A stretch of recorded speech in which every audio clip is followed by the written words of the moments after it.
This is a Ferguson 3840 mono portable set from 1977. My mum picked this up at a boot fair this morning. Paid £4 for it, which is a lot cheaper than you'll find on eBay. These old black and white sets are holding quite good price. Switched it on in the workshop and it came to life, and I plugged it into my Philips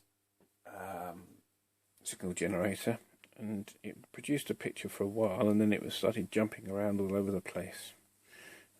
It took me about 15-20 minutes to realise it wasn't actually the TV. The signal generator had started pissing about. So anyway, to cut a long story short, when I got the generator working again, the picture, the tube seems really bright and clear and really crisp. I'm quite impressed. So I went through and cleaned all the pots and things like that. It's in a bit of a mess, really. It's not in a great condition. I'm not really interested in restoring TVs. Certainly haven't got the room for them. But you can see this plastic cheap veneer has worn off the front, and I'll show you the front in a moment. But what I'm just going to do is, because the picture was so sharp, I just thought it was time to try this B&K Precision 490 CRT tester.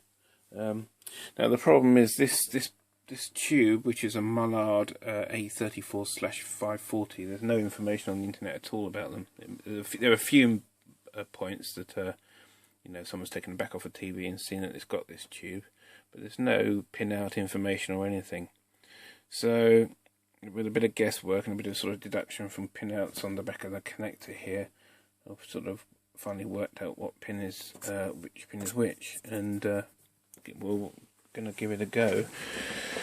So first of all, we'll start off by going to setup and setting the heater voltage, which is actually 11 volts on this, which is unusually high heater voltage. So we set the heater voltage with this control here to 11 volts on this left hand scale.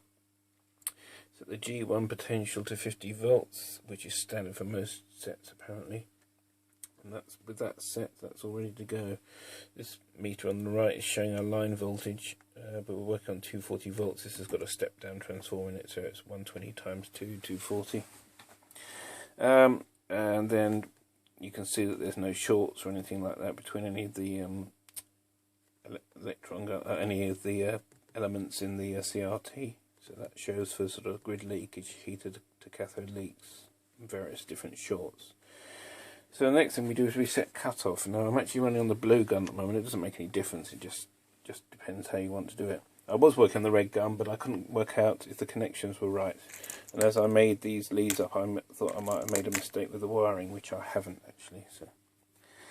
So what next we do is we go to set cutoff, and we adjust the cutoff control here for 1 division on the meter. Just turn that slowly.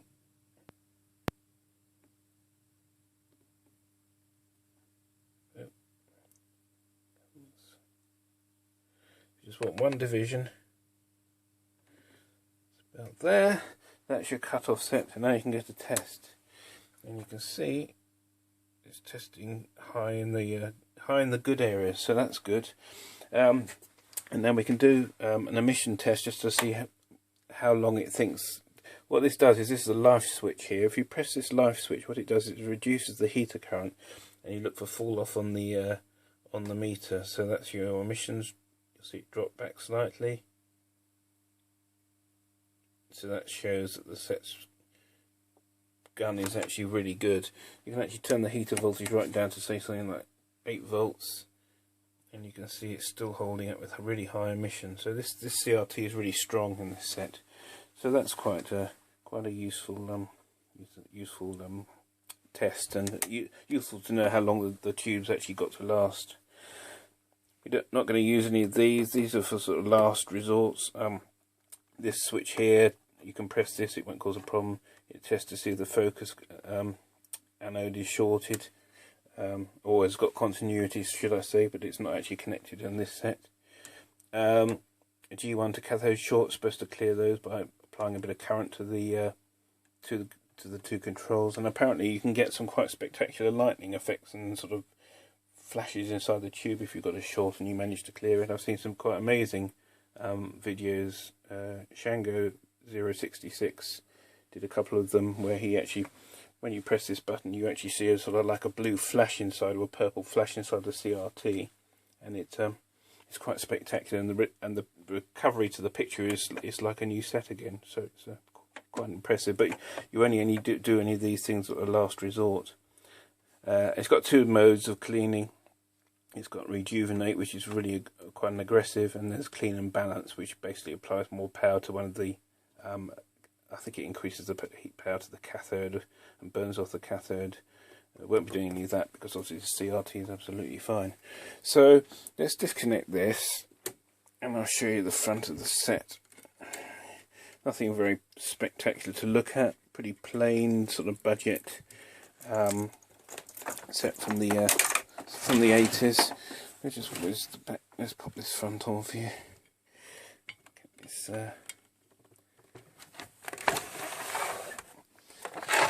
So it hasn't been fully cleaned up. There's the front of it. That's the front of the Ferguson. Pretty standard sort of set you'd see in people's kitchens and you know, in places, in bedrooms in the sort of like the early 70s, late 70s, and yeah, it's in pretty nice nick actually. It needs a bit of cleaning up around the bezel and things, and what I'll do is I'll try and scrape all this off. You see it does actually just scrape off. So I can scrape off all that awful wood effect and get it back to the black. It won't be a too bad set.